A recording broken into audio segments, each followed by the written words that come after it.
might want to have that looked at. Oh, I'm going to get him into my throat. My throat. Oh, they got tests, they got procedures for all that now. They can check you from any angle. Oh, I may have to pay some good money to have that happen. Hello, hello, hello, hello. It is show number 80, everyone. Welcome back to another fine, fantabulous, strangely crafted program. My name is Kelly Wright. And I'm James Ernest, and we're here all week coming to you from the basements across America. No, right here in Seattle, Washington. This week, we were snowed in for a whole week. No one could come visit us during the very week that everyone had off. Exactly. We very icy, it's still icy and slippery. It's black ice everywhere. It'll get you. Cold. Never turn your back on the ice. Cold snap. I mean, 32 degrees, 28 degrees. It just, I don't like it.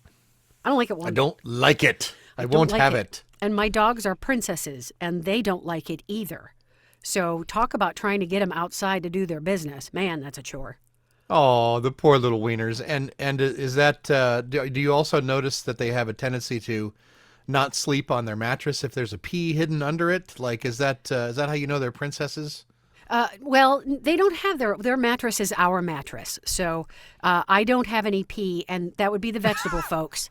The vegetable that we're talking about, the pea, princess and the pea, not the urine, princess and the urine. Yeah, that's a channel you don't want to Google unless you're really in the mood for it.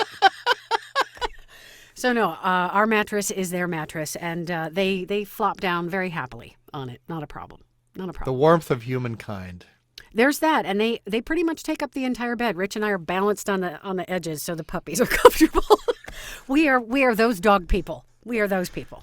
Well, Kelly, as difficult as it is for you and me to talk to each other, it's time for our opening segment, Conversation Starters, sponsored this week by Lock Stop Cruises Safety of the Seas, now up to 95% shark-free. Tonight's Conversation Starter comes from a list of holiday questions. See, I booked this show a month ago, but we kept taking the week off.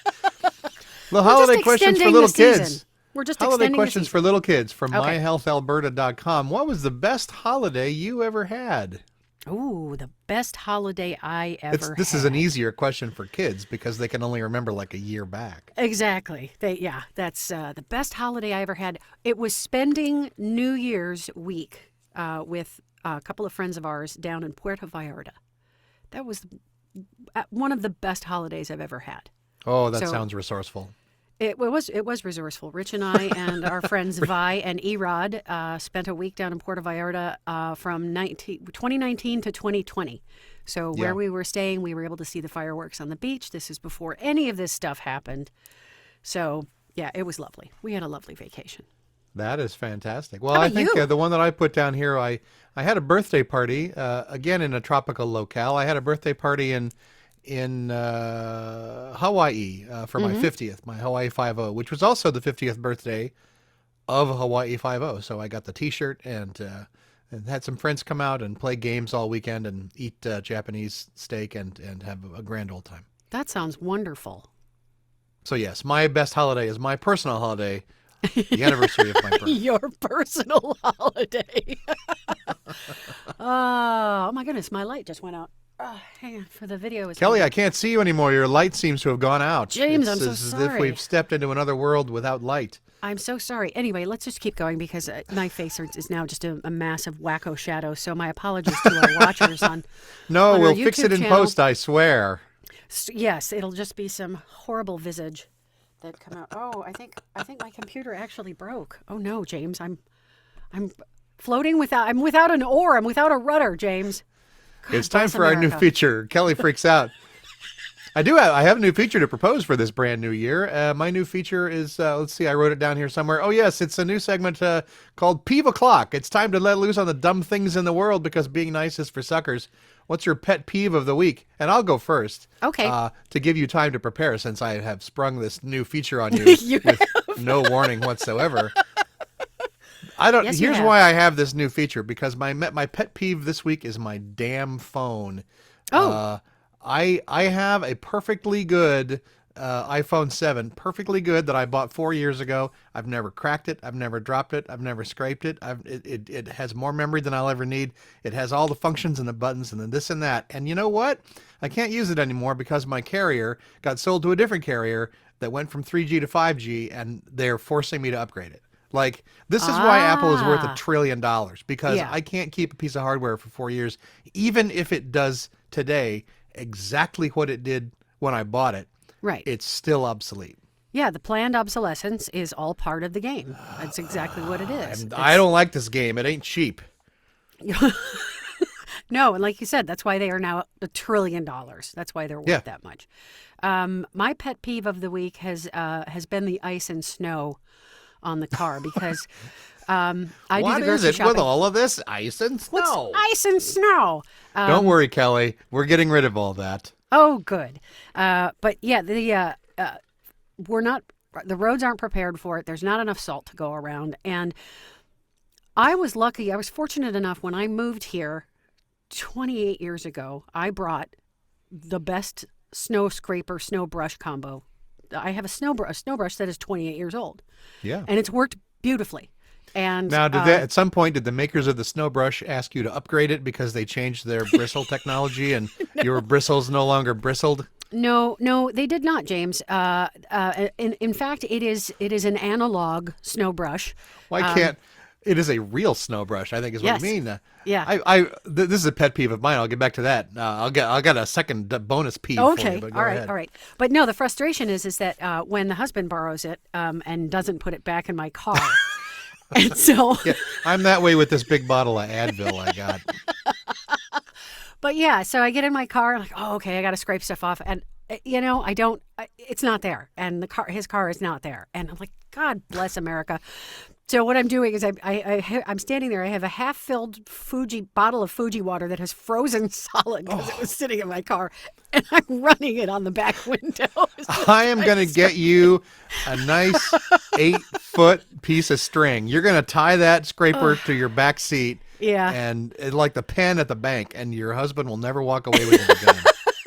Yeah, I was cracking myself up because it's like, wow, this is like, I feel like I was in college where you're trying to dig through your car for an old CD case because you don't have a scraper. I know So it's you in can- here. So you can scrape Right, your because damn you only window need that off. CD like once every 6 months, and then you can't find it.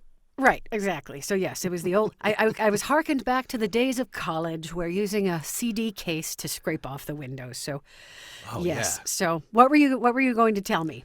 You know, my second pet peeve is when games are referred to by those in the computer games industry as analog games, when they are in fact simply real. Like, that's just a term that means non-digital to digital folks, but it's like, don't dismiss them like that. They're not non-digital games. They're just games. What's wrong with just calling them games?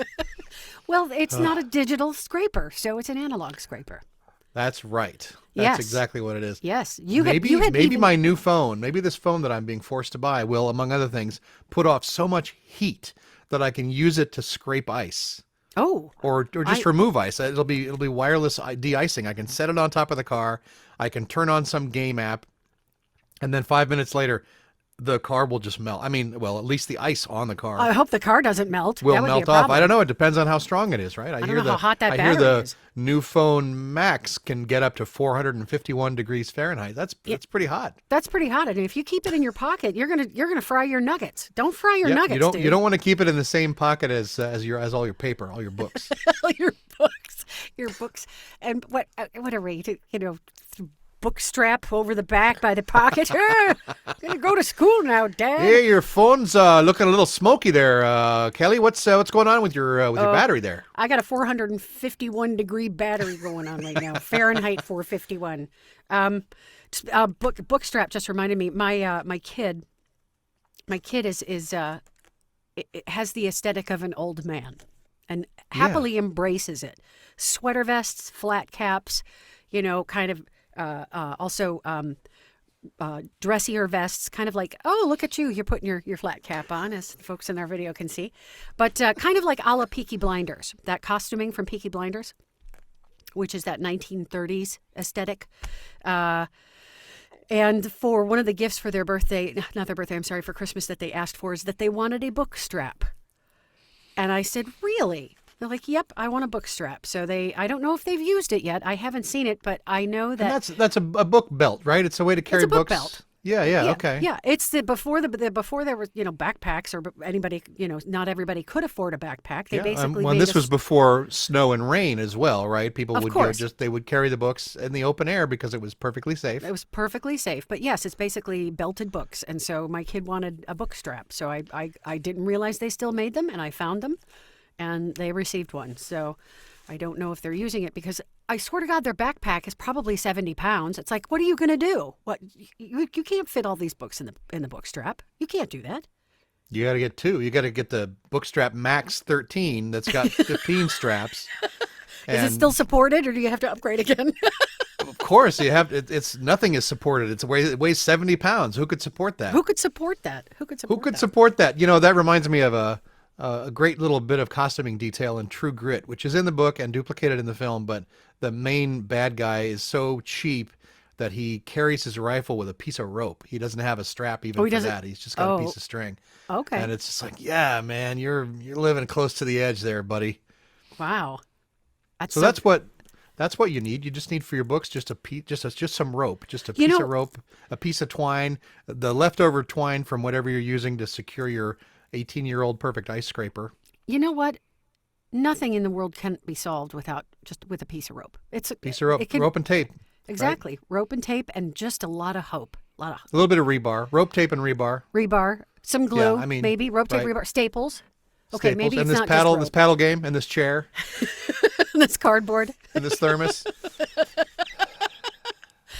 So since we haven't, this is an episode that is now coming out, and there has been a lengthy pause in between our. We had a bit of publishing. a hiatus over the holidays, Kelly. Why don't you talk about that? Okay. Well, as you know, of course, the new variant Omicron is Omicrazy, is going around. I took a trip to Vegas. We talked about this in our last show, that we were going to, meet up in Vegas, and indeed we did. We had a very fun Saturday of walking around the strip shooting video, and a video that will be posted soon, I'm sure. We did. It was lovely, and I didn't bring home any money. I won money at the casinos here locally, but in Vegas I didn't win any money. However, I did bring home the coronavirus. I caught it. And I hope you took that back to Tulalip where it belongs. I have not. I quarantined responsibly, and of course it spread like wildfire to my family. So for 2 weeks, from the 20th until the 20th to like New Year is when we were all feeling like crud. And just going through it. Fortunately, we're vaccinated. Rich and I have a couple of comorbidities that we were able to get the monoclonal antibody infusion. However, it didn't seem to help, because I know the infusion is for the Delta variant, but it's not for the Omicron variant. So it didn't do the miraculous things I was hoping it would do. I'm sure it helped, but not as like I was up and running around in a day and I felt normal. No, I did not. The fatigue is real. The coughing is real. Mild fever, nothing over 101. So it, just kind of stayed steady. Hard to sleep because you're achy.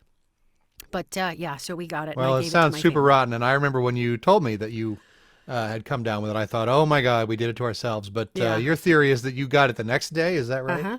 Yes. And I can back that up, because luckily I am still free of the disease. Correct. You are free of the disease. And I believe I got it on that Sunday, because Monday I started feeling symptoms, and someone said, no, you have to be exposed. It takes like 4 or 5 days. I'm like, not this version. Not this Whatever one. This one develops faster. Yep, because when I came home that Monday night, my family was starting to show symptoms then starting on Wednesday. And I was the only person who has gone out of the bubble and then came back in. And so it was definitely, it moved fast. It moved really fast. So yeah.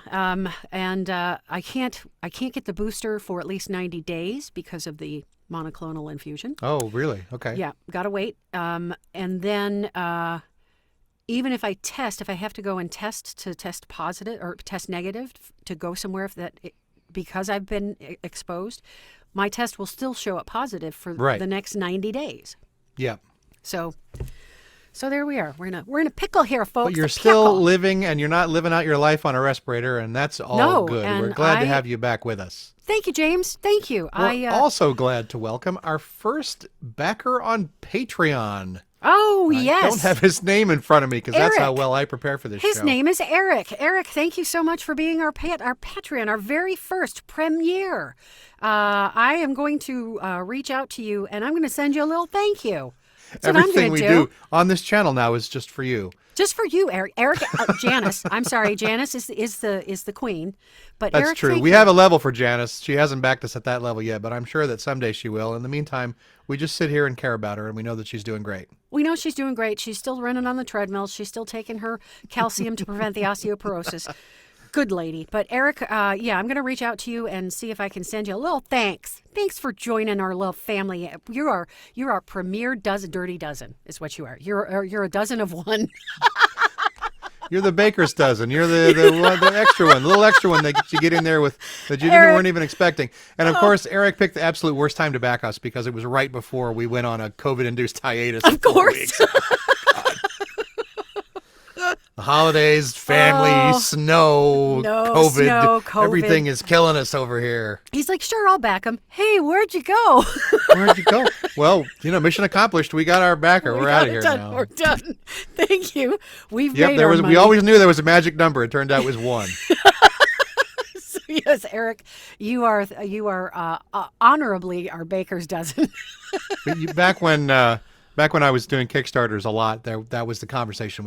There's a magic number. There's a magic number of funds that is high enough that you could raise it and just disappear, just not fulfill. I've got $3 million in the account. I don't have to make this game. I'm just going to disappear and become another person.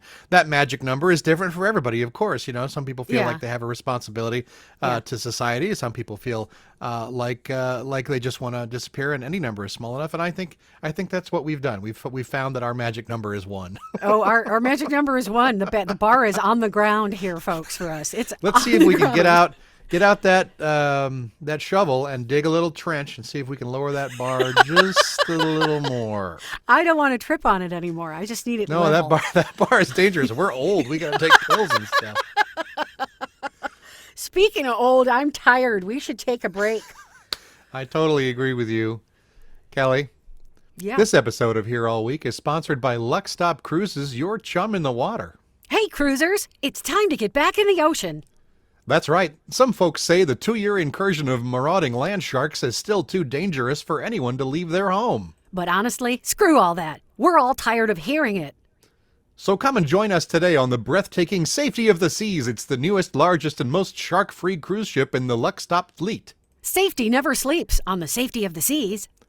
This new super ultra mega yacht has almost 21 multi-star restaurants, over an acre of warm saltwater pools, and all the latest in anti-shark technology. But that's not all. Our richest and most delicious passengers can enjoy a little something extra, secret indulgences that only high-priority cruisers understand. Like the Midnight Scheherazade Ballet, radioactive tiger wrestling, and free all-night access to hot water and coffee pods. You'll thrill to performances by Chilean snake dancers, live Italian tenors, and the spicy Mardi Gras parade. Luckstop Cruises employs all the latest anti-shark protocols to keep our passengers safe, delicious, and up to 95% shark-free. Just remember, avoid open areas and bright lights, walk softly without thrashing, and try not to fill your pockets with too much delicious meat and cheese. Also, just for safety, always carry your Shark Alert chimes. On deck, enjoy shuffleboard, fondue contests, and celebrity look-alike bingo. Gamble in one of our 7 certified sharkless casinos, or visit Botany Bay, the all-day, all-naked rave presented by Don La Voiture. Oh, Don. Oh, Don. Oh, Don. If you don't feel safe in the public areas, don't worry. We have great ways to enjoy your cruise from the privacy of your cabin. That's right. Visit our gemstone and souvenir stores virtually over closed-circuit TV. Or try your luck in our Knock Knock Who's There door-to-door joke contest, where a knock at your cabin door could lead to a free meal. The Safety of the Seas is the largest and most shark-free ship in the Luckstop line. And nobody on our staff is secretly a land shark in disguise. That's right. 7-day cruises on the Safety of the Seas depart every Wednesday from sunny Fort Lauderdale, the Venice of northern Miami. Enjoy up to 7 relaxing nights at sea with plenty of time to gamble, fatten up, and explore the many safe and shark-free regions of our ship. Along the way, you'll pass by scenic islands like the Bahamas, Turks and Caicos, and even Haiti. Then enjoy a perfect half day at our private underwater island, Red Rum Reef. It's an underwater feast for the soul. So what are you waiting for? Bring your delicious limbs to southern Florida and set sail on the safety of the seas today. The safety of the seas from Luckstop Cruises, your chum in the water. Cruise responsibly. Cruise responsibly. No thrashing. We also do steaks. I could use a steak after chowing down on a few tasty cruisers. Some well-marbled vacationers. Mrs. Malmahay. Who's there? Yeah. Plumber. Candy Graham. Yes. We have gone to the Wayback Machine for that one. Yeah. So I have never taken a tropical or Caribbean cruise, if you will. I've been on two cruises. I was one for Alaska through the Inside Passage, and then I did what was called a Crafty Chica cruise. And that is a group of crafters and artists who got together. There's a woman who has a line of craft products out in Michael's stores. Her name is Kathy Murillo. And she was hosting this event. So she had hosted Crafty Chica cruises for years. And so I finally got to go on. And so we cruised down from San Diego to Ensenada. And we had our own 24-hour crafting room availability. So when we couldn't sleep, when the party stopped, we went downstairs and glittered and glued to our heart's content. Was your crafting group the whole cruise, or was it part of the cruise? Was just everybody part of on the cruise. boat? Just a small group? Just a small group. There was probably about 25 of us, maybe 20 to 25 When I of us. joined the JoCo, the Jonathan Colton cruise, back 7-8 years ago, whenever I joined them, they took up about half of their boat. And, and since then, they have swolled to the point that they can take over an entire ship, which is a very different experience. Like, I think if we do it again this year, it's going to feel safer because there's no, general public on the thing. At least we'll feel like at least the passengers, are being more safe than average. But I'm in the minority, but I miss the normals and randos who don't know about our group at all, and who have a very different lifestyle and approach to everything, and they're kind of fun to watch from a distance. I think one of the lines I heard them say about us was, "I think they know. I think they just don't care." Don't know what they were talking about, but I'm sure they were right. Don't know. No, our group was about 20 people, and the cruise line company was very kind to set aside a room specifically for that, so we wouldn't have to pack up our stuff and schlep it back and forth. Well, the room was locked and available to us, with our card keys. However, the time of year that we were doing this was right around spring break time, so there were a bunch of young high schoolers, and young college kids, on the cruise to celebrate spring break. And the thing that I really enjoyed watching was when we were out to sea. I think it's like you have to go 3 or 4 miles away from the coast for the casino to open up. Yeah. So when we were out there, it was kind of it was rocky. It was rocky enough. And so watching these very sweet, very innocent, dressing up to impress their dates, young women in these ridiculously high heels, teetering on a rocking boat. So I had a lot of fun watching these girls trying to manage not only their cocktails, but also manage the kind of the motion of the boat. And the cocktails probably weren't helping, but I'm sure after a week at sea, when those ladies get their sea legs, then they'll have exactly the same gait when they walk down a hallway on dry land. Yeah, so it was interesting. And then the other thing about the cruise down to Ensenada was then we got fogged in. It was like dead calm seas one day. It was the weirdest experience where you can't see anything. It's just fog and just glass like water. Oh, that sounds great. Yeah, it was weird. It was strange.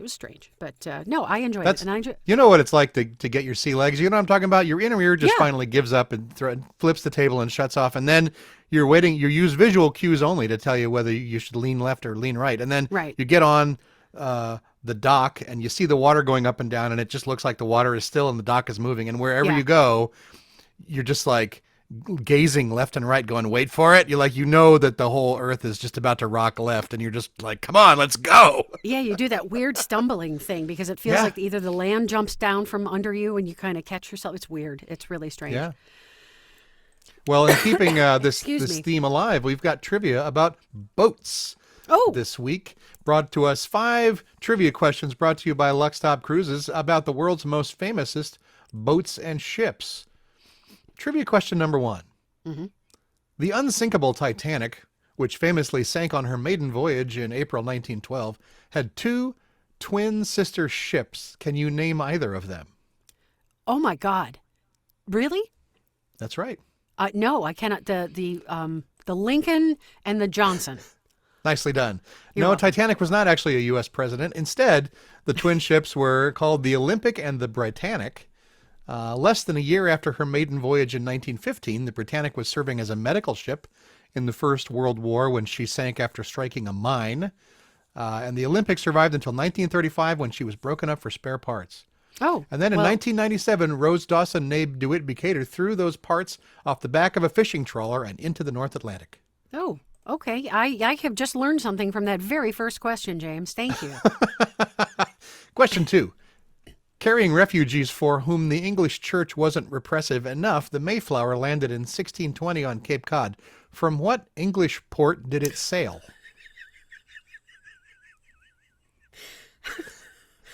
Damn it, James. It's a history lesson and a trivia question.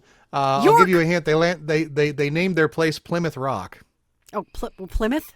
They sailed from Plymouth. Okay. That's right. These pilgrims were Protestant separatists who called themselves saints. They hoped to establish a new church in the New World far away from the lascivious influences of 17th century Holland. Were they big on Question handing out 3. pamphlets to each other? They were. They had little tracts that were like, God loves you. Okay. And, you know, they were... Got it. That's where it all started. They invented that on the boat, actually. They Got were it. bored. They had a craft day, and they made themselves some little pamphlets. Question 3. In the 2003 Disney film Pirates of the Caribbean, Captain Jack Sparrow hijacks a ship in Port Royal by pretending to hijack a different ship. Can you name either of those vessels? The Black Pearl. No, that's the ship he's trying to catch. But the 2 ships that belong to the Navy in Port Royal are called the Interceptor and the Dauntless. According to Folks- the now 5 film franchise, Captain Sparrow has also captained the Barnacle, the Fair Wind, the Black Pearl, and the Dying Gull. Sadly, there is no name for the dinghy that he commands upon his amazing arrival in Port Royal. You know the scene I'm talking about. Oh, where he absolutely. sails where in. it's sinking and he just, oh, that it's is the beautiful. best. I built the Yep. Lego model of that scene. I should put it Oh, up excellent. on my website. Folks, I just want to Question preface 4. the fact that, hang on, James, yeah. I'm not stupid. I'm I not know that. stupid. I know that. I know. But however, I feel really stupid with these questions. You know what? I didn't know the answer to any of these questions either. Question Yes, 4. you lie. What was the name of the Castaways boat on Gilligan's Island? Oh my God. That's the SS Minnow. That is correct. Thank The American you. sitcom Gilligan's Island ran for 3 seasons, the first season of which were shot in black and white. Can you believe it? White. You know, I used to have a black and white TV. I still often dream in black and white because that's what I was taught to do, I guess. And question 5, what does the abbreviation SS in SS Minnow stand for?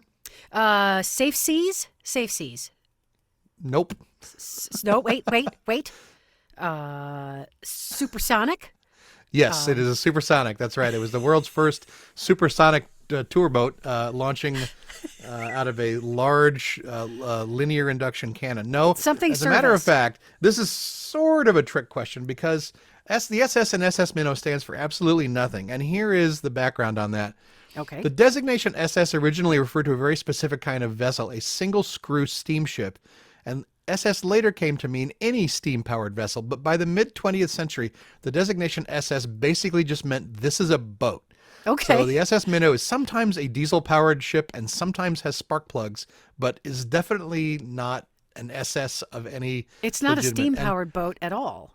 Right. No, it's not. Of course it isn't. But like I'm saying, like they used to just slap SS on anything to mean this is a boat. And here's a bonus fact. The SS Minnow was named not after a tiny fish, but for FCC Chairman Newton Minnow, whom Gilligan's Island executive producer Sherwood Schwartz believed had ruined television.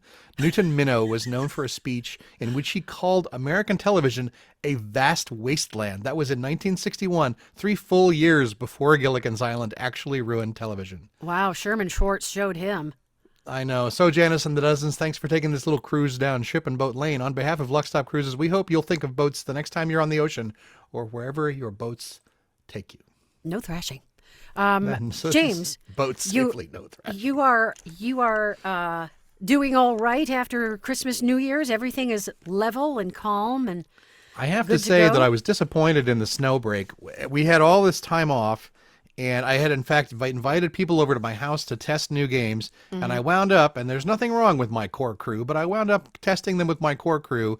That would be Nora and Carol, who were unable to leave the house for the same reason that no one else was able to visit. So, no one has seen my new game but them, and it could wind up being one of those sort of Rainer Knizia in London kind of problems. No, wait, no, where did he go? He went to some German city for a while, and he built up this cadre of playtesters who were huge Rainer Knizia fans, and so they would never tell him a game was bad. And then he brought all these games back to his London group, and they were like, "Oh God, this isn't one of your, and I don't know the name of the city he was in, but it's not one of your Germany games, is it? Because those are all terrible."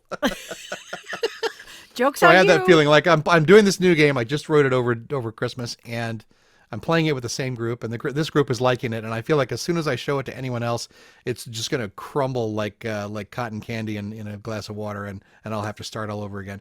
That was my holiday. How about you? Well, my holiday was spent, sipping soup and sleeping a whole lot. SS. I was the SS Kelly, sipping soup. The S stands for sipping soup and sleeping. Sipping soup and sleeping. Are you able to? There's a convention coming up this weekend. Are you able to bring stuff there to test or no? Of course, yeah. That is my plan, and that will be when this plan tries to survive first contact with the enemy. OrcaCon is a small and very good gaming convention in Seattle, and I go to it every year when there's no COVID. We're seeing such a surgence of Omicron right now that I have to wonder, even now, with only days to go, whether they are going to pull the plug on this thing. But I'll show up if it's still happening and play games with new, fresh faces that are mostly covered by masks. Excellent. I wish you safety and good health and good luck on your gaming adventures. And hopefully Thank your you. games. I'll get as much good luck as I can. Yeah, and I hope your the gaming critiques are kind and gentle. I don't need them to be either kind or gentle. I need them to be effective. I need effective critiques. Bring your most effective critique to my door. Effective. This weekend for me, nothing majorly exciting. I'm just starting to pack. It's the slow. I don't want to have a rush because we're going to. Hold on. Oh my God, my brain is just like tripping over itself trying to get information out. We're planning on buying a house later this year. That's our goal, is to move from here and move to someplace else that fits our lifestyle better. Basically, lifestyle meaning we don't have stairs to go up and down all the time. As we age, we want more of a one-story osteoporosis is a lifestyle. I can get behind that. It's a lifestyle. So I am doing the start of that, whereas I'm starting to box things so it's not the last-minute rush. Nobody likes packing. Nobody does. So I'm just doing it bit by bit. We rented a storage unit to move stuff out so we have more room. So yeah, it's we're planning on probably hitting the ground running hard probably in about 5 months to start doing this. So I'm like, no, I'm going to start packing now because I just don't want to have to do that rush. Yeah, I mean, you get so much stuff unless you're extremely careful about it. I feel like a nautilus. I feel like every year I build one more larger amount of dead shell, and along with all the other shell I've ever owned, I just keep getting bigger and bigger. I can't imagine moving out of this house. When I talk about buying a house, I talk about filling it with new stuff because this old stuff is never leaving. This place has to burn before anyone's going to get rid of all this crap. And even the idea of moving, even like with a storage unit and hiring movers and everything, just seems like that's not possible. You can't. This stuff is here now. That's the end of it. This stuff dies here. Yeah, and as I've been to your home, so you have I know you have a basement. But your main living area is just one level. You don't have an upstairs. Right. Well, yeah, it is it's a very two-story house. It's kind of built into a hill, and so one side of the basement is subterranean, and the other half opens out onto the backyard. And the basement is quite livable because that's where I spend all my time. So yeah, it's essentially a two-story house with a we cut a hole in the roof. Well, not the roof, the ceiling. You know that part. Yeah. So we have a little storage in the attic as well, but it's way too low of a ceiling to. We would have turned it into a room. I know we would have, except it's crouching height. Got it. Got it. So I'm just seeing as you age gracefully in your home, you get one of those really cool chair things for the stairs. I don't think I don't think my chairs are wide enough for a chairlift, but I could be wrong. I think what's going to happen is that I will be found in my basement. I think there's going to be a day, a couple of days. Well, he just didn't come upstairs today. I guess he's mad or something. And then I'll just be discovered. Probably it'll be the smell that gives it away. Oh, I would think so. But well, I've never noticed the smell right now. So yes. So yeah, you would start to putrefy. When someone dies, they create quite a stink. They don't really talk about this in the movies, but the first thing you do is just dump everything. You're just like, okay, we're going into hyperspace. Oh, yeah. Dump all the junk. Yeah. Yeah. So that's actually an excellent topic for next week's show. We're going to talk about the dying process and what the movies lie to us about all the time.